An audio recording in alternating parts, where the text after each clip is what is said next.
4 बार सोमवार, मंगलवार, बुधवार आ जाते हैं। एक महीने में 4 बार आ जाते हैं। ठीक है ना?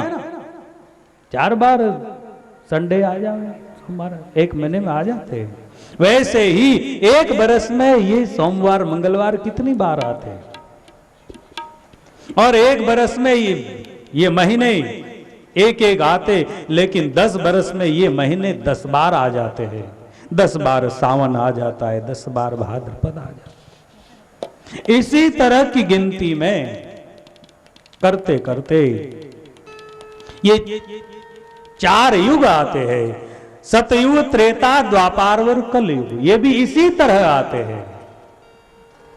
जैसे एक महीने में 4 हफ्ते आ जाते हैं 4 बार, एक 10 बरस में 10 बार महीने आ जाते हैं दोबारा। वैसे ही इस सृष्टि में 4 युग एक चौकड़ी में 71 बार आते हैं। सतयुग, त्रेता, द्वापार और कलयुग। एक चौकड़ी, इसकी एक चौकड़ी, तो ऐसी एक चौकड़ी एक मनवंतर में 71 बार आती है। ऐसी ही इसकी गिनती है। और ऐसे मनवंतर 50 बीत गए सृष्टि रचने के लिए। उनके नाम भी होते हैं। आप अभी का जो मनवंतर चल रहा है, कौन सा मनवंतर चल रहा है बताओगे? हमारे पंडित लोग जब संकल्प करवाते थे, ये बोलते ना, आप जहां हो वहां बोलते। क्या बोलते हैं? अमूक गोत्रे, अमूक नामे, अमूक देशे, भारत खंडे, नर्मदाया उत्तरे तीरे। हाँ, और वैवस मनवंतरे। कौन सा मनवंतर है? वैवस्थ मनवंतर। वैवस्थ नाम का मनवंतर चल रहा है अभी। बड़ी लंबी। कागभूषण जी कहते हैं, जब जब राम अवध तनु धरही, तब तब मैं लीला। एक गरुड़ जी, मुझे बचपन का भगवान का लीला बहुत प्यारी है, इसलिए मैं आता हूं। कागभूषण जी भी आए हैं लीला देखने के लिए। कहां पर? अयोध्या में। जब कागभूषण जी तैयारी करने लग गए तो भगवान भोलेनाथ को मालूम पड़ा। भगवान शिव ने कहा कि स्वार्थ करते हो क्या? इष्ट देव मम बालक रामू, सब विधि सुलभ जपत जेहि नाम। मेरे भी इष्ट देव भगवान बालक राम है। भगवान भोलेनाथ ने कहा कि अकेले स्वार्थ मत करा करो, ऐसी जगह दूसरों को भी ले जाना। चलो सत्संग में पुण्य होता है। आप अयोध्या जा रहे हो लीला देखने के लिए और मुझे छोड़े जा रहे हो? मैं भी जाऊंगा। तो कहते कि प्रभु आप बड़े लोग और डिस्टर्ब हो जावे, आप कहाँ? हम तो कुछ बनकर बैठ जाते हैं और जब प्रेस होकर भगवान अपनी लीला करते चुपचाप देखते हैं। बोले नहीं, मैं भी देखूंगा। जब जन्म हुआ था ना, तो भगवान भोलेनाथ गुरु बन गए, एक संत, और इनको बना लिया भूषुंड जी को चेला, और गुरु चेले बन के गए और रास्ते में प्लानिंग किया है कि देखो ऐसा करना। कैसा प्लानिंग किया है? हम भगवान को प्रार्थना करेंगे। भोलेनाथ कहते हैं कि हम दर्शन को आ रहे और राज दरबार में आप तो न जाने क्या क्या फाट में हो, तो हमको कोई घुसने नहीं देगा नए लोगों को। इसलिए आप हमारी प्रार्थना है प्रभु, हम जब अयोध्या आए और राज दरबार में प्रवेश करें तो आप रोने लग जाना। बस इतनी ही मदद करना हमारी, फिर आगे का प्रोग्राम हम बना लेंगे। बहुत रोना बस।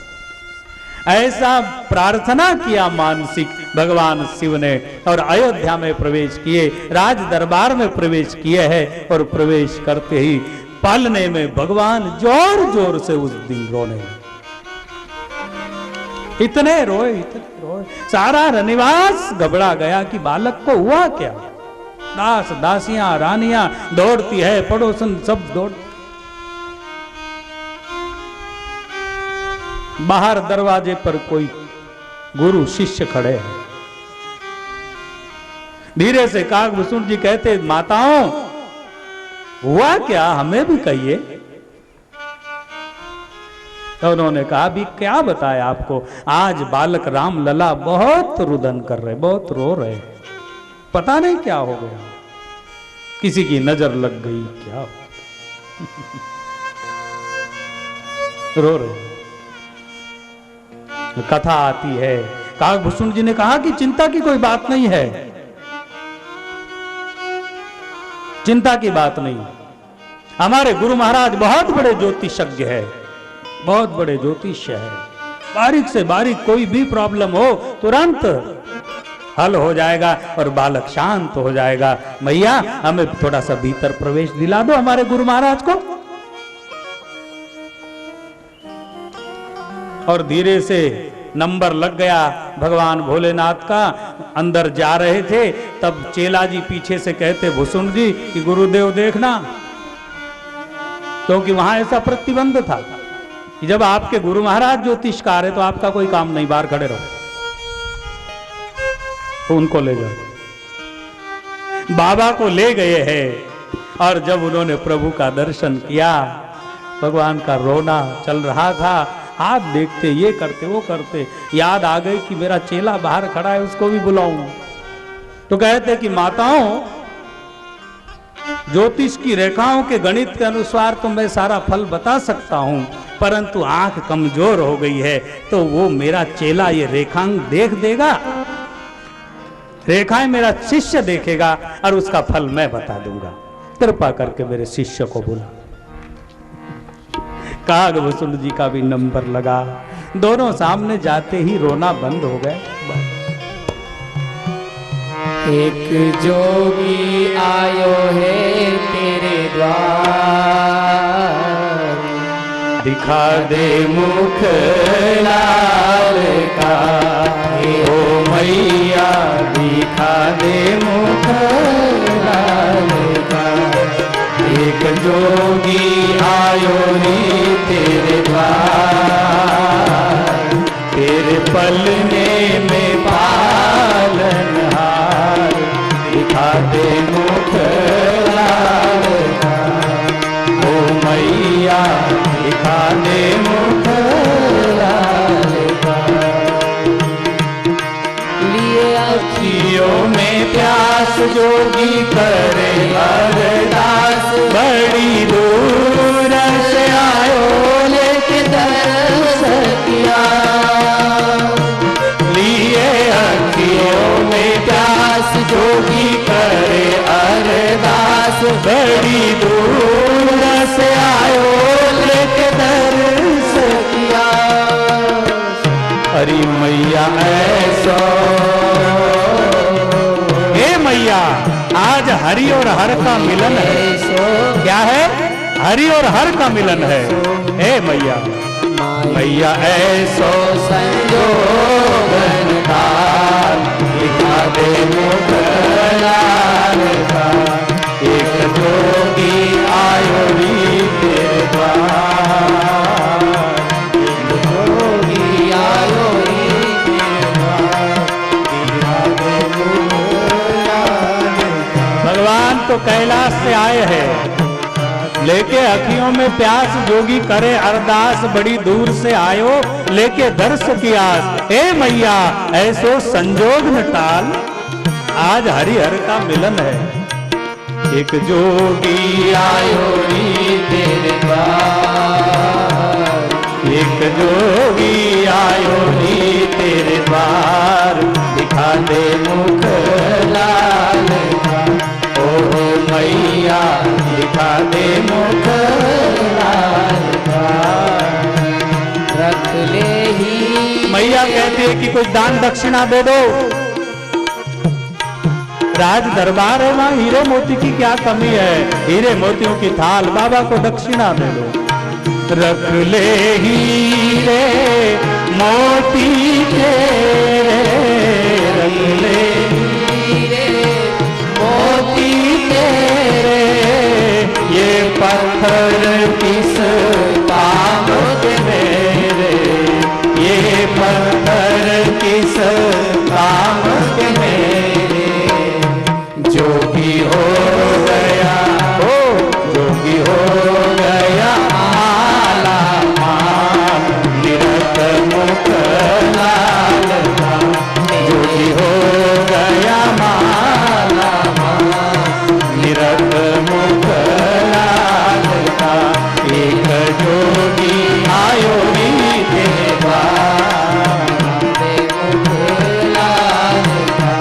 मेरे मैया दिखा दे मुख लाल का।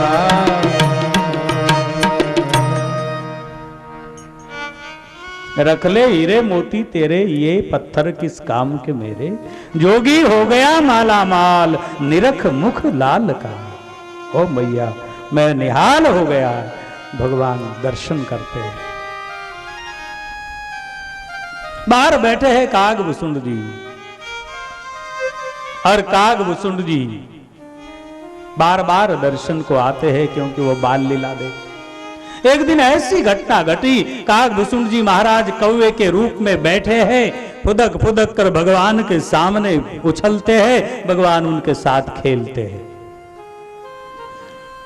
एक दिन काग भुसुंड जी ने प्रभु राम जी के हाथों से रोटी का टुकड़ा छीन लिया।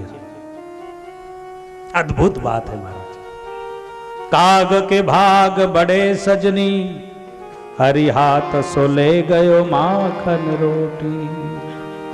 हरि के हाथ से रोटी छीनी, और इसलिए छीनी, सोचा कि देखूं तो सही, ये परात्पर ब्रह्म है, चिदानंद ब्रह्म है,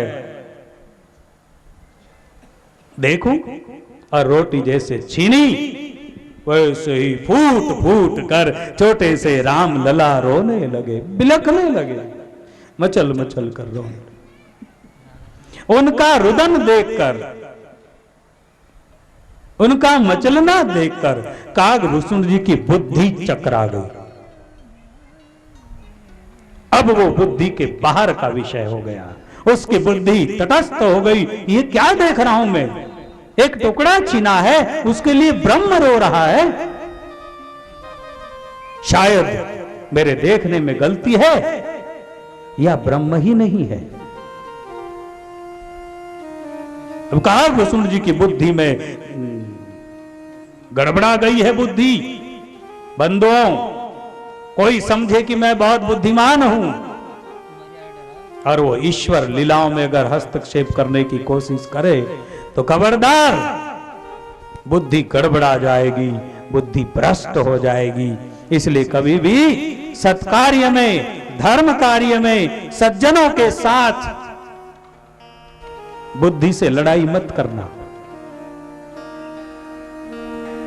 क्योंकि वो बुद्धि से परे का विषय है, बुद्धि के बाहर का विषय। काग भुसुंड जी की बुद्धि अब लुट गई है, उसका विषय नहीं रहा। काग भुसुंड जी ने सोचा शायद ब्रह्म न हो। काग भुसुंड जी का व्यर्थ में समय गंवाया जाऊं, और काग भुसुंड जी उड़े, और हुआ क्या? छोटे से प्रभु है, राम लला छोटे बालक है, दोनों करकट के ऊपर, अपने कंबर के ऊपर हाथ लिए है भगवान रघुनंदन, और वो ही बाल मुद्रा। जैसे काग भुसुंड जी उड़े, उसके साथ प्रभु चले हैं। काग भुसुंड जी कौवे के रूप में जब घूम घूम कर देखते हैं, फिर फिर कर, तो उतना ही अंतर है जितना अंतर महाराज दशरथ जी के अंगने में था।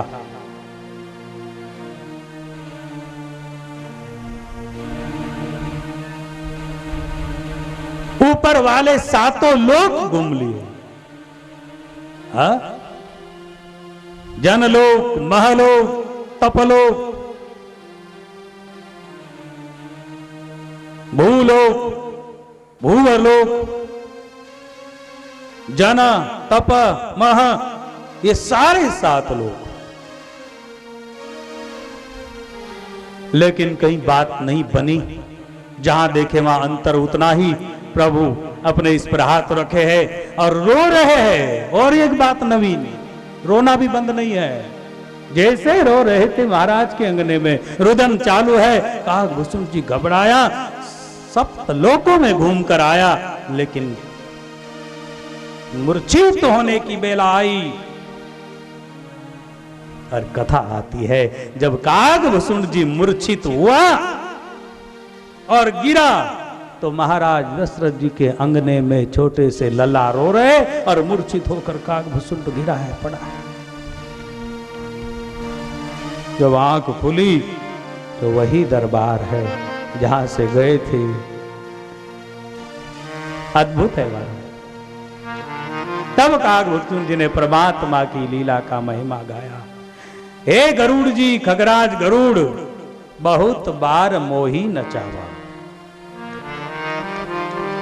गरुड़ जी को संशय हुआ था ना, जब भगवान राम जी रावण के साथ युद्ध कर रहे थे और मेघनाथ जी ने जो नागपाश छोड़ा, मेघनाथ जी ने जो नागपाश का प्रयोग किया, नागपाश लखी प्रभु ही बंधावा, और उसका आदर करने के लिए भगवान राम और लक्ष्मण जी बंध गए, मूर्छित हो गए, सारी सेना परेशान हो गई। श्री हनुमान जी ने अपनी उड़ान भरी और स्वर्ग देवलोक गए, वैकुंठ लोक गए हैं। वैकुंठ लोक में जाके भगवान विष्णु के वाहन गरुड़ जी को प्रार्थना किया। ऐसी हालत हो गई है, वरना हम लुट जाएंगे। हमारी सहायता के लिए आपको पृथ्वी पर चलना होगा और प्रभु को मुक्त करना होगा। वो नागपाश में बंधे हनुमान जी के साथ वेद मंत्रों की ध्वनि के साथ खगराज गरुड़ जी पृथ्वी पर आए और गरुड़ जी ने उनका नागपाश तोड़ा। सर्प गरुड़ जी ने जब नागपाश तोड़ दिया है, काट दिया है, और गरुड़ जी खड़े रहे हैं, भगवान मूर्छा से जगे, तो गरुड़ जी ने दर्शन तो किया, लेकिन मन में गड़बड़ी हो गई, बुद्धि के परे का विषय हो गया गरुड़ जी का भी। और गरुड़ जी ने सोचा कि ये क्या देख रहा हूं। हनुमान जी ने कहा कि सच्चिदानंद परमात्मा है और वह प्रभु नागपाश में बंधे, ये कैसे हो सकता है?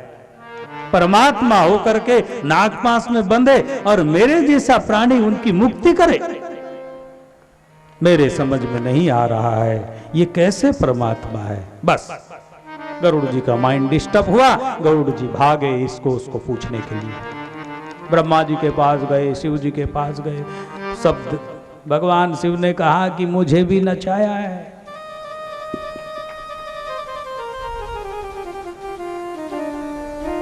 जब दानव और दैत्यों ने मिलकर समुद्र मंथन किया और उसमें से रत्न अमृत निकला और अमृत के लेने के लिए देवता और दानव दोनों झपटने लगे, तब परमात्मा ने मोहिनी रूप लिया। भगवान नारायण ने मोहिनी रूप लिया और मोहिनी रूप लेकर जब नृत्य किए तो भगवान शिव कहते हैं कि मुझे पता चला कि इतना अद्भुत रूप।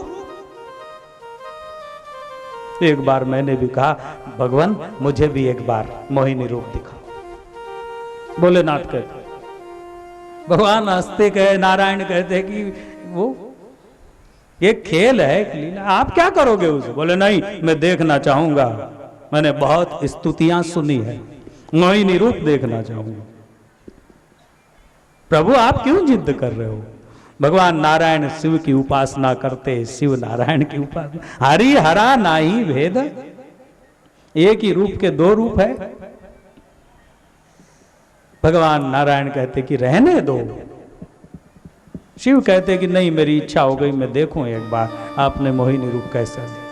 जब मोहिनी रूप लिया महाराज प्रभु ने, तो भगवान भोलेनाथ भी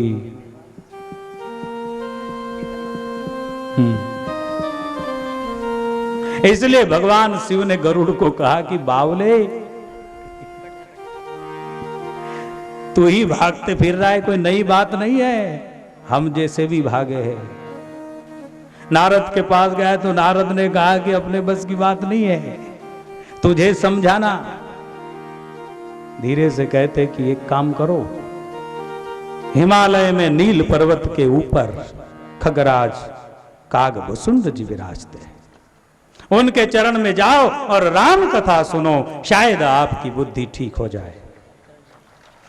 जब गरुड़ जी के पास गए, गरुड़ जी कागभुसुंड जी के पास, और वही कागभुसुंड जी ये अपनी कथा सुने गरुड़ जी कि मेरे साथ भी ऐसी हो गई थी, तो आपके साथ हुआ कोई नया प्रोग्राम नहीं है। शरणांगति शरणांगति, भगवान की माया का पार पाना है तो शरणांगति, बुद्धि नहीं लगानी।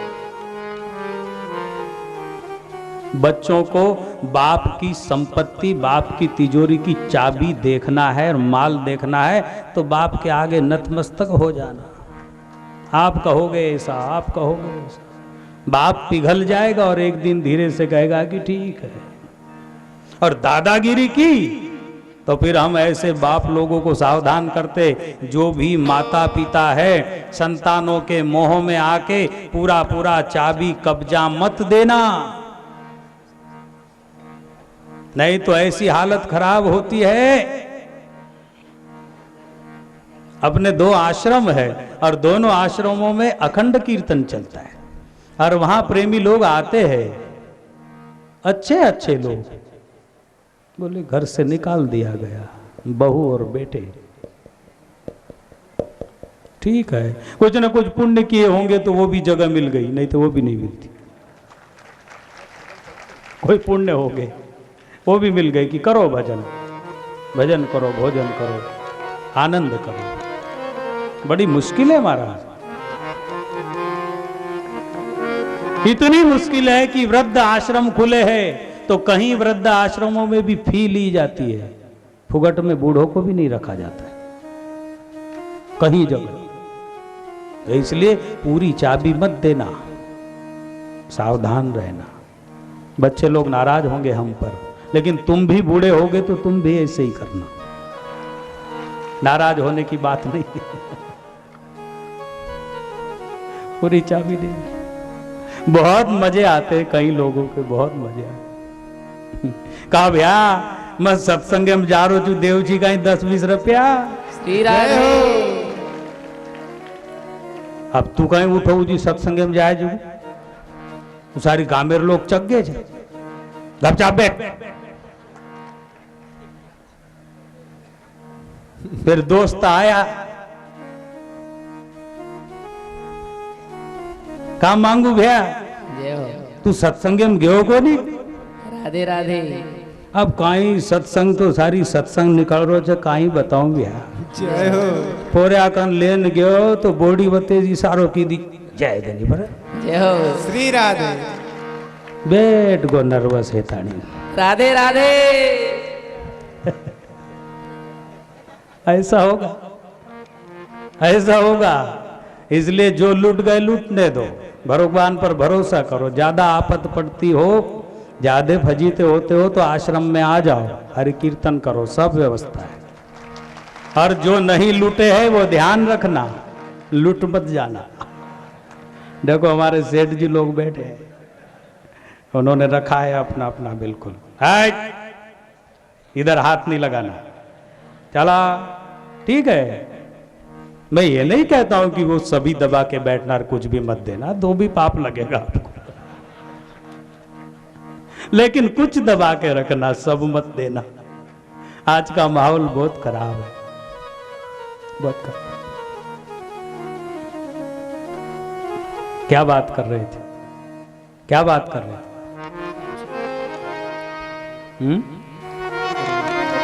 कागभुसुंड जी की बात। और कागभुसुंड जी ने वो लीला देखी, भगवान ने कृपा की, उसका अहंकार मिटा दिया।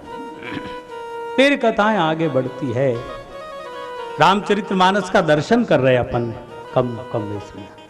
फिर कथा आगे बढ़ती है, छोटे छोटे राजकुमार हो जाते हैं। ऐसे संस्कार है, अभी तो गुरुकुल में भी नहीं गए हैं। ऐसे संस्कार है कि रोज उठते प्रात काल उठ के रघुनाथ, प्रात काल उठ के रघुनाथ, गुरु पितु मातु निमावहि माथा, गुरु पितु मातु निमावहि माथा, प्रात काल उठ के रघुनाथ, गुरु पितु मातु नवावहि नवावहि माथा। बंधुओं, अहंकार किसी को भी अच्छा नहीं लगता और नम्रता सभी को पिघला देती है। अहंकार किसी को भी अच्छा नहीं लगता। जो लोग अहंकार लेकर में ये मैं वो ये जो मान्यताओं के नीचे दबे है, सारी मान्यता उतार कर जी कर देखे तो बहुत आनंद आता है। ठीक है, मान्यताएं हैं, डिग्रियां हैं, जो भी कुछ है ठीक है, अपने कर्मों के अनुसार मिला, सम्मान है उसका, लेकिन वही माथे पर लेकर घूमना। सत्संग में भी गए तो मैं ये हूं, कोई देख रहा है कि नहीं मुझे, स्वामी जी का ध्यान है कि नहीं, मैं कौन हूं। स्वामी जी का ध्यान हो न हो, परमात्मा का ध्यान आप पर है, सभी पर है। पुण्य तो बनेगा लेकिन अहंकार छोड़ दे। कल एक बात बड़ी आनंद की, हमारे नंदू भैया बहुत नाचे, सांसद महोदय, और दिल से नाचे, क्योंकि सत्संगों में हर कार्यक्रमों में महाराष्ट्र में तो बहुत ज्यादा रंगीले लोग हैं, कीर्तन में सारा वैकुंठ नाचता है। तो कौन कैसे नाच रहा है वो भी हमको मालूम पड़ता है। हम कहते हैं, मैं हर सत्संग में कहता हूं, नाचने वालों ध्यान से सुनना, जबरदस्ती खड़े रह जाना, यूं यूं करना कि मैं कैमरे में आ जाऊं, मैं कैमरे में आ जाऊं। हम समझ जाते कि झूठा नाच रहा है, और नहीं जो दिल से नाचे, जिसका मन मयूर माने ही नहीं, उसका नृत्य एक नृत्य होता है, वो दिल का नृत्य। और उससे भी नहीं वहां तक है तो हम बैठे बैठे भी नाच सकते हैं। क्या बात है, दौड़ कर नाचे, बहुत अच्छा लगा। हमने कहा आइए ऊपर, किसी पद के नाते नहीं, उस समय भक्त हो गए वो, आइए नाच।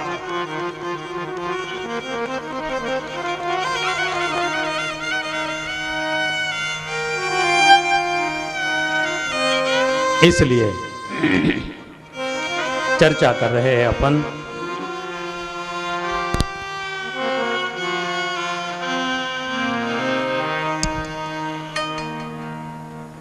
प्रात काल उठ के रघुनाथा, गुरु पितु मातु मनावही निवावही माथा। छोटे छोटे प्रात काल उठते हैं, गुरु और पिता माता के चरणों में नमस्कार करते हैं। बचपन से संस्कार सिखाओ, कुछ पैसा नहीं लगता। माताओं की प्रथम जवाबदारी है बच्चों को संस्कार सिखाओ। बहुत लोग इधर मैंने देखा, नमस्कार करने की एक रीत कुछ थोड़ी, तो बच्चे भी ऐसे करते, निमन करते, निमन। वंदन सामने वाले को बंधन में डालते। हमारे गुरुदेव बापूजी महाराज, दगड़ू जी बापूजी महाराज, वंदन से ही बड़े बड़े महापुरुषों के दिलों को जीत लिए, आज तक भूल नहीं पाए बड़े बड़े महापुरुष। वे आपके गुरुदेव की अद्भुत महिमा थी महाराज। हमारे प्रणाम के पहले वो दंडवत कर दे हमें। सकल लोक मां सवने वंदे, ये बात। तो वंदन बहुत प्यारी चीज है, जितना नम्र भाव से वंदन किया। हमारी संस्कृति है हाथ मिलाने की संस्कृति नहीं है। हमारे महापुरुष कहते हैं और बिल्कुल सत्य है, हमारी जो सात्विक कर्मों के द्वारा जो शक्ति होती है ना, भक्ति की शक्ति, ऊर्जा शरीर में, वो पैरों से ज्यादा वहन होती है और हाथों से दूसरा नंबर हाथों से वहन होती है। इसीलिए अनादिकाल से जो भी देवता और भगवान के स्वरूप होंगे उनका वरद हस्त होगा, ऐसा दिखाया हुआ। क्यों? कि हाथों के द्वारा मन के संकल्प से वह शक्ति सामने वाले पर पात होती है, अपने भक्तों पर शक्तिपात होता है। इसलिए ऐसा वरद हस्त बताया जाता है और संकल्प करते हैं देवता गुरुजन इसका कल्याण हो, तो वह शक्ति उसके द्वारा उस पर अटैक करती है। इसलिए हमारे महापुरुषों का कहना कि विदेश वाले भले ही गुड गुड गुड, लेकिन हम नमस्कार करना, तू भी नमस्कार करना। क्या लगाया है? शक्ति का ह्रास होता है, शक्ति का ह्रास होता है। इसलिए नंगे पैर भी नहीं चलना ज्यादा, जितना हो सके नंगे पैर भी नहीं जाना। बोले बापूजी वो कुछ पॉइंटों के दबने के लिए नंगे पैर पत्थरों पर चलने का कहते, तो सॉक्स पहन के चलो, मोजे डाल के। संत परंपरा में अनादिकाल से लकड़े के खड़ावा पहनने की परंपरा है, क्योंकि लकड़ा ऐसी चीज है, काष्ठ ऐसी चीज है जिससे ऊर्जा पास नहीं होती, पता है ना? काष्ठ में से ये बिजली, ये जो ऊर्जा है, ये भी पास नहीं होती, काष्ठ से, लकड़े से पार नहीं होती, सूखे लकड़े के पार। ठीक है, इसलिए वो खड़ावा पहनने की परंपरा है ताकि कहीं ऊर्जा। वंदन, ये मुद्राएं हैं और ये वंदन की मुद्रा सामने वाले पर इफेक्ट करती है, इसका पावर है। नमस्कार, जय श्री कृष्ण, जय श्री राम, हरिओम। हाथ जोड़ना सिखा, प्रात काल उठ के रघुनाथा, गुरु पितु मातु निवावई माथा। और श्रेष्ठ जनों के, महापुरुषों के माता पिता और गुरु, ये हर एक के लिए महान होते हैं, तो इनके चरणों में सर टिकाया है। परमात्मा के चरणों में सर टिकाया है, सर टिकाया जाए, क्योंकि सारे शरीर का मुख्य हेड ऑफिस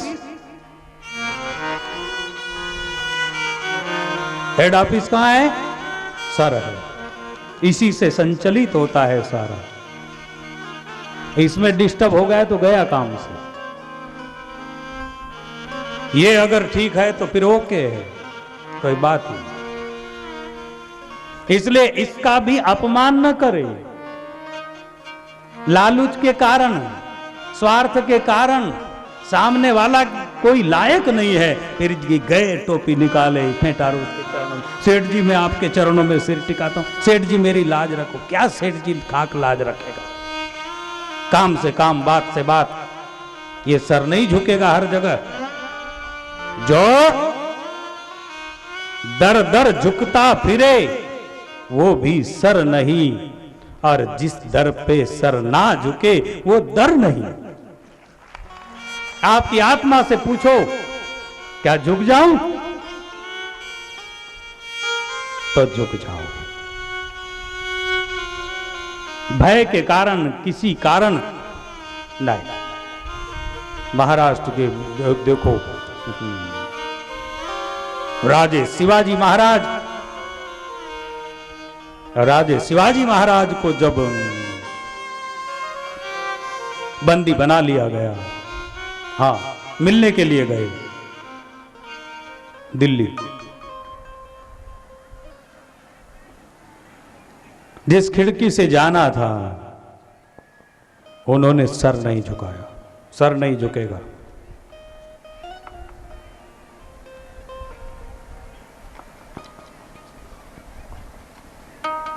महाराज अमर सिंह राठौड़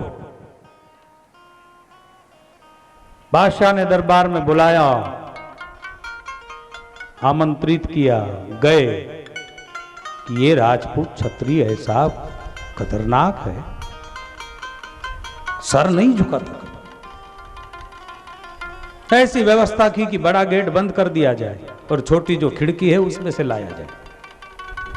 प्रसिद्ध बात है आगरे की कि छोटी खिड़की से जब बुलाया गया, उसने कहा कि ये यहीं से जाना है?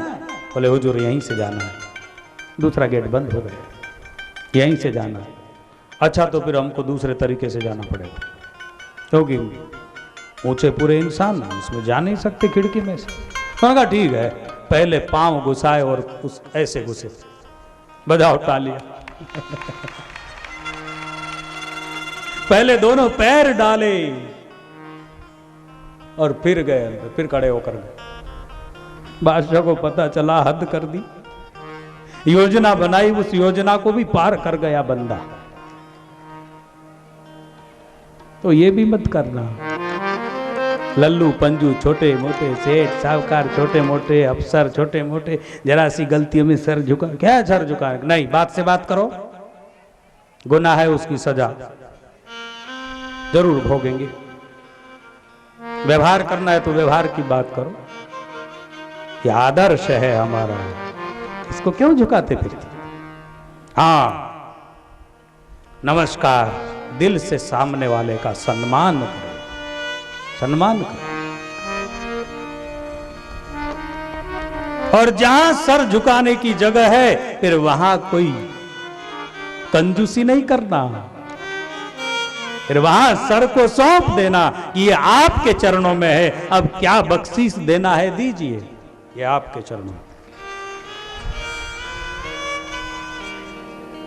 जो सर दर दर झुकता फिरे वो भी सर नहीं, और जिस दर पे सर ना झुके वो दर नहीं।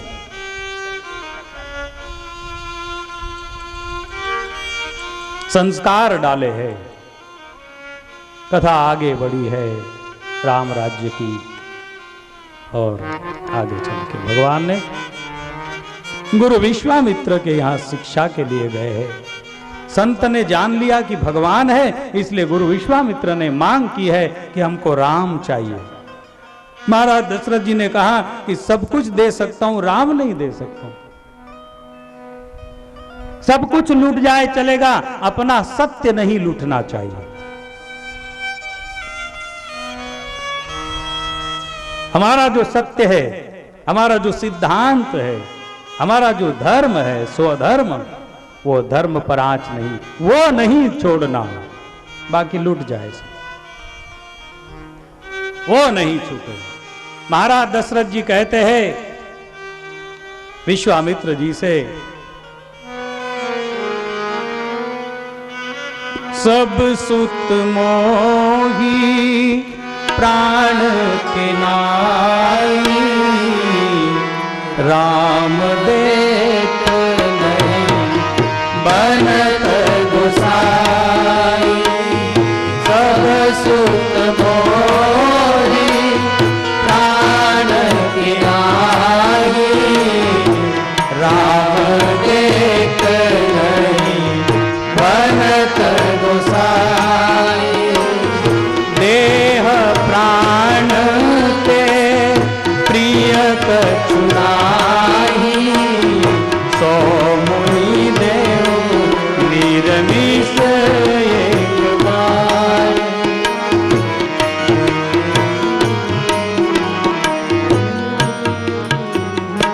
बहुत कम समय है, समय होने वाला है। विश्वामित्र ने जब भगवान राम को मांगा, महाराज दशरथ जी ने स्पष्ट इंकार कर दिया। जिन्होंने आज तक संतों को कुछ भी देने से इंकार नहीं किया, आज राम देने से इंकार किया। इस पर से हमें यह सीखना है कि सब कुछ चला जाए लेकिन हमारा सत्य नहीं जाना चाहिए। राजा हरिश्चंद्र का सब कुछ गया लेकिन सत्य नहीं जाने दिया। वही राम है जीवन में। उसी हेतु को लेकर महाराज दशरथ जी ने कहा, भगवन सब सुत मोही प्राण की नाई, राम देत नहीं बनत गुसाई। राम नहीं दे सकते। देह प्राण ते प्रिय कचुनाई, सो मुनि देव निर्मिष्य कमाई। आप अगर मेरा प्राण मांग ले तो मैं प्राण दे दूं, लेकिन राम देत नहीं बनत गुसाई। इस तरह की चर्चा हुई। फिर विश्वामित्र जी ने अपने ढंग से कहा, राजन, सत्य के ऊपर किसी एक का अधिकार नहीं होता है, और राजन, संत के साथ किया हुआ व्यवहार कभी निष्फल नहीं जाता। मेरी ओर देखो, मैं विश्वामित्र हूं, कभी भी किसी के द्वार पर कुछ मांगने के लिए नहीं गया। आज दशरथ जी के द्वार पर मांगने आया तो कुछ ये वो नहीं मांगने वाला हूं, राम चाहिए मुझे। और महाराज, साधु ते होयन कारज हानि, संत को राम दोगे ना तो संत दुगना करके वापस लौट आएगा। आप संत को देकर तो देखो। ज्ञान के मार्ग से समझाया है। महाराज दशरथ जी के समझ में आया। उन्होंने कहा, ठीक है गुरुदेव, आप कुछ दिनों के लिए ले जाना चाहते हो, मैं राम भी आपकी सेवा में हूं। रानियों ने मना किया। महाराज ने वचन दे दिया। लक्ष्मण जी और दोनों भाई विश्वामित्र के साथ गए। विश्वामित्र महानिधि पाई। आज सारे जन्म जन्म के तपस्या का फल प्राप्त हुआ है। आज राम मिले। तो जब सत्य अपने पक्ष में है तो सारी झंझटें मिटा लो, ऐसा इशारा है इस कथा से। हम अगर सत्य के पक्ष में है तो फिर डरना मत असत्य से। हाँ, युक्ति देगा सत्य, उस युक्ति से निपट जाना। राम देत नहीं बनत गुसाई। राम जी को लिए है और बड़े प्रसन्न है। विश्वामित्र जी जा रहे हैं रास्ते से, हरे भरे जंगलों का, वनों का आनंद लेते लेते ताड़क वन में पहुंचे, जहां ताड़का निवास करती थी। भगवान नरलीला करते, बड़े बड़े पैरों के चिन्ह देखे और उन चिन्हों को देखकर कहते, गुरुदेव ये क्या है? अभी किशोर है दोनों भाई, उसी तरह का व्यवहार, ये क्या है? विश्वामित्र जी मुस्कुराते हैं और कहते कि ठीक है प्रभु, आप मेरे साथ लीला करना चाहते हैं तो ठीक है, मैं भी वही पार्ट करूंगा। आप मुझे गुरु बनाना चाहते हैं ना, तो मैं गुरु का पार्ट रोल करूंगा। गुरुदेव ये क्या है? भगवान कहते हैं कि रघुनंदन, ये रावण की नानी ताड़का, मारीच की मां, उसके चिन्ह है, इसी वनों में रहती है। संध्या हो रही है और मैं चाहता हूं कि आप लीला करना थोड़ा सा बंद करें और उसको निपटा दें।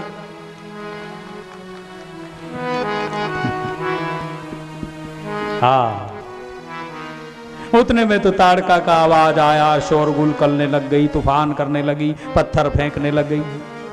भगवान ने शब्द वेदी बाण चलाया, ताड़का का लीला, जीवन लीला खत्म कर दी, उसकी आत्मा को भी सदगति दे दी और आगे चले। यज्ञ हो रहा है। यज्ञ शुरुआत किया है किसने?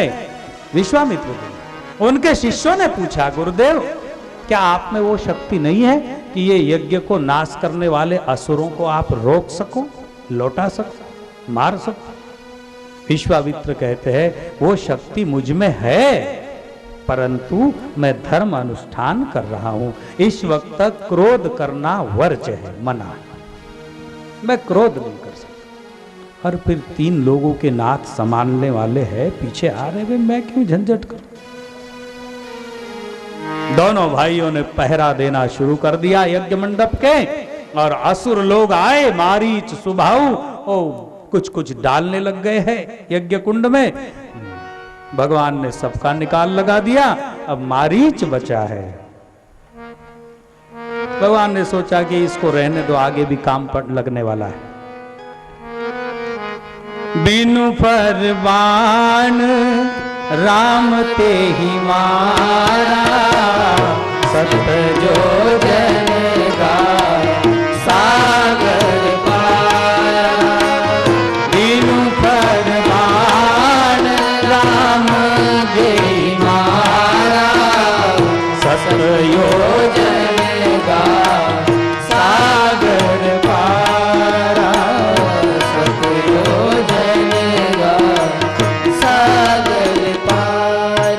बिना फरसे का बाण, जिससे वो मरे नहीं लेकिन यहां से हट जाए, बिना फरसे का बाण मारा है। 7 योजन का सागर पारा, 100 योजन समुद्र के पार। उनका यज्ञ संपन्न हुआ और जनकपुर से एक चिट्ठी आई। महाराज के चरणों में प्रणाम है।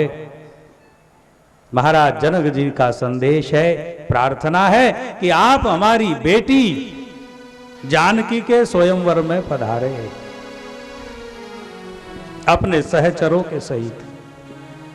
चिट्ठी आई है और वो चिट्ठी देखी, पत्रिका। धीरे से विश्वामित्र जी ने कहा, रघुनंदन, एक बड़ा अच्छा अवसर आया है। बहुत बड़े प्रतापी राजा जनक है, उनकी बेटी का शुभ विवाह, स्वयंवर है, स्वयंवर। उस स्वयंवर में मुझे आमंत्रण दिया है। मेरी इच्छा है कि मैं आप दोनों को संग ले जाऊं। चलोगे? गुरुदेव, आपका आदेश। दोनों भाई विश्वामित्र के साथ जनकपुर के लिए रवाना हुए हैं और जनकपुर के बाहर एक बगीचे में यथायोग्य सम्मान की व्यवस्था की गई। एक बगीचे में रुके हैं, वहां उन विशेष अतिथियों की व्यवस्था थी। रुकने के बाद सुबह सुबह का समय है, गुरुदेव पूजा के लिए बैठ रहे हैं। गुरुदेव ने कहा, राम लक्ष्मण, पुष्प ले आओ वाटिका से, मुझे पूजन। दोनों भाई पुष्प वाटिका में पुष्प लेने के लिए गए और उसी समय जगत जननी माता भक्ति स्वरूपा सीता अपनी सहेलियों के साथ देवी मंदिर में पूजन करने आई। एक दोनों की नजरें गिरी है। पहले गोपियों ने देखा, उन्होंने सीता जी को पकड़कर लाया, देखो कैसे राजकुमार है। भगवान राम एक टकी लगाकर सीता को निहारने लगे, सीता राम जी को निहारने लग गई। लक्ष्मण जी बगल में खड़े हैं, वो तमाशा देख रहे।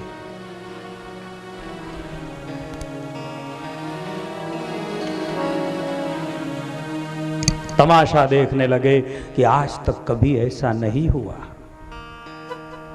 किसी कन्या को भगवान राम, मेरे बड़े भ्राता रघुनंदन देखे, हम रघुवंशियों की रीत है।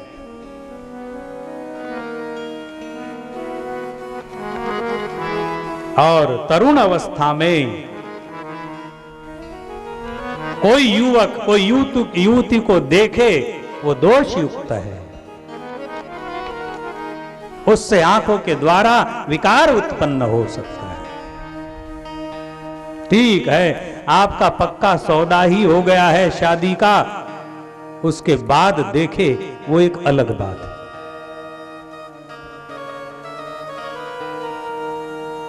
लक्ष्मण जी ने देखा कि ये क्या है। उसके बाद याद दिलाते कि भैया, गुरुदेव रास्ता देखते होंगे, पूजन में बैठे। भगवान का ध्यान हटा, उन्होंने कहा कि ये क्या हुआ।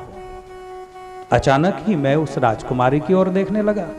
लक्ष्मण जी धीरे से कहते कि कुछ नहीं हुआ, आप भी जानते हो और मैं भी जानता हूं और भाभी जी भी जानती है। कुछ नहीं हुआ है, कोई नया नहीं हुआ है। बस एक दिन का ही फर्क है। हम सब जानते हैं कि आप जन्म जन्म के साथी हैं, एक जन्म के नहीं। वापस लौटे हैं महाराज जनक जी, मिलने के लिए आए विश्वामित्र को और दोनों राजकुमारों को देखा। महाराज जनक विदेह ज्ञानी है, सदा अंतर्मुख रहते। उन्होंने देखा और देखते से कहा कि कौन है, ये दोनों बालक कौन है? सिर पर जटाएं हैं, कोमल राजशाही पीतांबर पहने हैं, धनुष है और साधु के संग। कोई ऋषि के बालक तो नहीं लगते, कोई राजा के राजकुमार लगते हैं, परंतु इनके संग कैसे आएंगे? कौन भेजेगा? कौन है ये? इशारा करते हैं, इन्हीं बिलोकत अति अनुरागा, इन्हीं बिलोकत अति अनुरागा, पर बस ब्रह्म सुख ही मन त्यागा, पर बस ब्रह्म सुख ही मन त्यागा, सहज विराग रूप मन मोरा, चकित भय चंद चकोरा।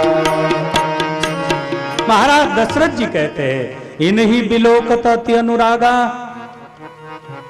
हे मुनि, कहे मुनि ये सुंदर दो बालक, मुनि कुल तिलक की नृप कुल पालक, ये दोनों कौन है? अगर किसी मुनियों के हैं तो उनके कुल के तिलक होंगे, और किसी राजा के राजकुमार है उनके कुल के पालक होंगे। कौन है ये? इनको देखते से ही मेरा मन जबरदस्ती अंतर्मुख से बाहर आ गया और इनकी ओर देखो। विश्वामित्र ने इशारा किया कि ठीक है, आप जो समझ रहे हो वही है। महाराज समझ रहे थे शायद वह तो नहीं जो परात पर ब्रह्म है। इशारा किया कि ठीक, कोई ज्यादा पूछने की जरूरत नहीं, जान गया। अत्यंत आनंद हुआ है और धनुष यज्ञ की शुरुआत, धनुष यज्ञ की शुरुआत हुई और उसी धनुष यज्ञ में अनेक देश के राजे महाराजे आए सीता स्वयंवर के लिए। प्रतिज्ञा है जो धनुष उठाकर सरसंधान करेगा उसको सीता वरमाला। सब राजाओं ने कोशिश की है, शक्ति लगाई है, लेकिन कोई बात नहीं बनी।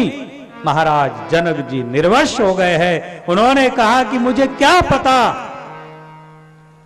कि दुनिया में कोई वीर नहीं है, नहीं तो मैं मेरी पुत्री के साथ अन्याय न करता। निर्वश होकर बोले हैं। लक्ष्मण जी को सहन नहीं हुआ।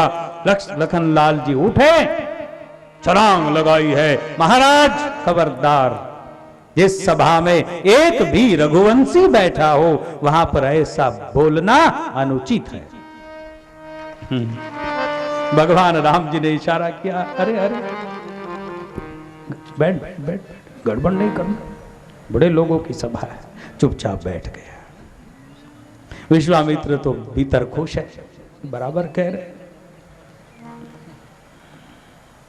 और धीरे से विश्वामित्र समय शुभ जानी, विश्वामित्र समय शुभ। आज राम कथा सुनने का दिन है,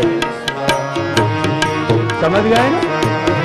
बड़े सौभाग्य का दिन है आज, रामनवमी, और हजारों प्रेमियों के उपस्थिति में आप पुण्य अर्जन कर रहे हैं। मित्र समय शुभ जानी, बोले अति मधुर प्रिय वाणी, बोले अति मधुर प्रिय वाणी। शुभ समय समय देखा है। और मधुर शब्दों में गुरुदेव विश्वामित्र ने इशारा किया, उठऊ राम भंजऊ सरचाप, उठऊ राम भंजऊ सरचाप, हरहु नाथ जनक परिताप, हरहु नाथ जनक परिताप, उठऊ राम भंजऊ सरचाप, हरहु नाथ जनक परिताप। उठो रघुनंदन, उठिए, जनक महाराज के संताप को मिटाइए। सहज चले कुंजरगामी, भगवान सहज आए हैं। बड़े बड़े राजे महाराजे देखते कि ये लो, अब ये धनुष्य उठाने आया है। लेकिन जिनके अंतकरण मलिन थे, उनको तो साधारण कोई ऋषि कुमार लग रहा है। जिनके अंतकरण में थोड़ी सफाई थी, उनको आश्चर्य हो रहा है कि शायद कोई है। और जिनके अंतकरण पवित्र हो गए थे, वो तो गदगद हो गए कि अब धनुष्य यज्ञ का आनंद आए, अब स्वयं विधाता आए हैं। जिसके लिए आंखें तरस रही है, वो आए हैं।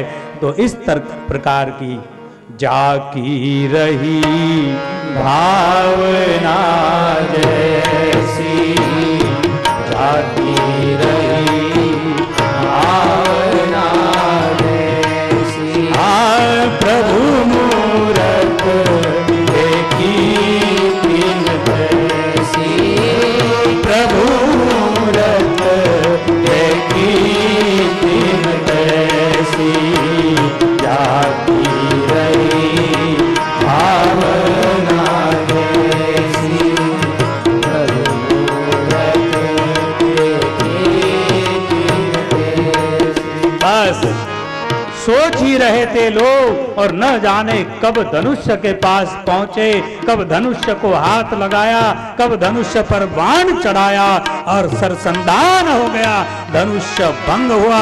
सियावर रामचंद्र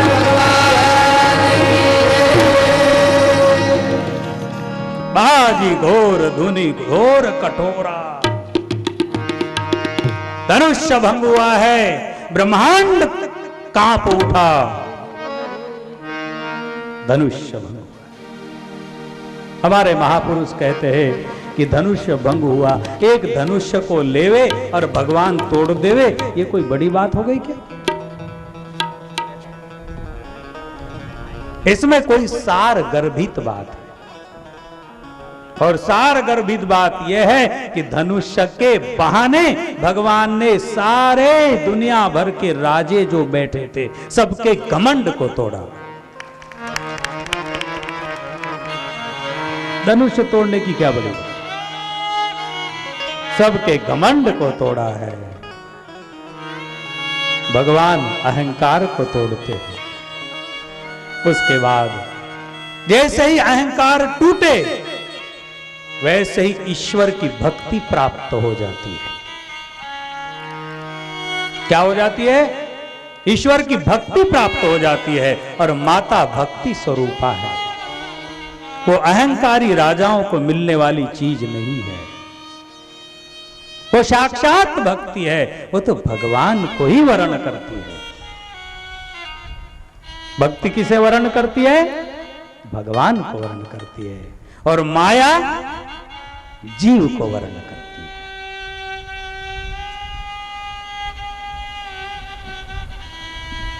सदा माया हाथ में फूलों की हार लेकर खड़ी रहती है जीव को वर्ण करने के लिए, लेकिन भक्ति भगवान को वर्ण करती है।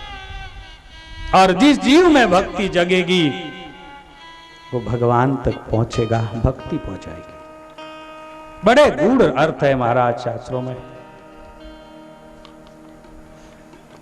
और जो भक्ति के साथ रहेगा। भक्ति जिसको वरण करेगी, जो भक्त बन जाएगा, उसकी मांग पूरी हो जाएगी। ये भी मिल जाए, वो भी मिल जाए, वो भी दे दे, वो भी दे दे, अब भिखारी पना मिट जाएगा और वो शहंशाह बन जाएगा। निष्काम कर्म करेगा, जो तुझे देना है वो दे, मांगूंगा तुझसे, इनसे क्या मांगू। और ये देने वाले भी क्या है, दुनिया वाले। जो माया को वर्ण करता है उसकी मांग पूरी नहीं होती। गरुड़ जी ने तो, काकभूषण जी ने तो बंधुओं माया को नर्तकी कहा है। उत्तरकांड में आया है, भगति हरि ही अतिशय प्यारी, माया खलु नर्तकी बिचारी। माया नाचने वाली नर्तकी है, और जो नर्तकी नृत्य करती है, नृत्य करने वाली नर्तकियां रहती है ना, रात्रि के तमाशे में, नाटक में हजारों पति होते हैं उनके, और सुबह उठ के एक भी पति का पत्ता नहीं, फिर अकेली, फिर अकेली। और पतिव्रता नारी, एक बार पति ने मांग भर दी, भर दी। फिर पतिव्रता नारी पितृभाव, बंधु भाव के अलावा पर पुरुष को कभी नहीं देखती, क्योंकि उसकी मांग पूरी हो गई, उसे पति मिल चुका। तो जो भक्त है उनकी मांग भर जाती है, उनको भगवान चाहिए। अब क्या चाहिए?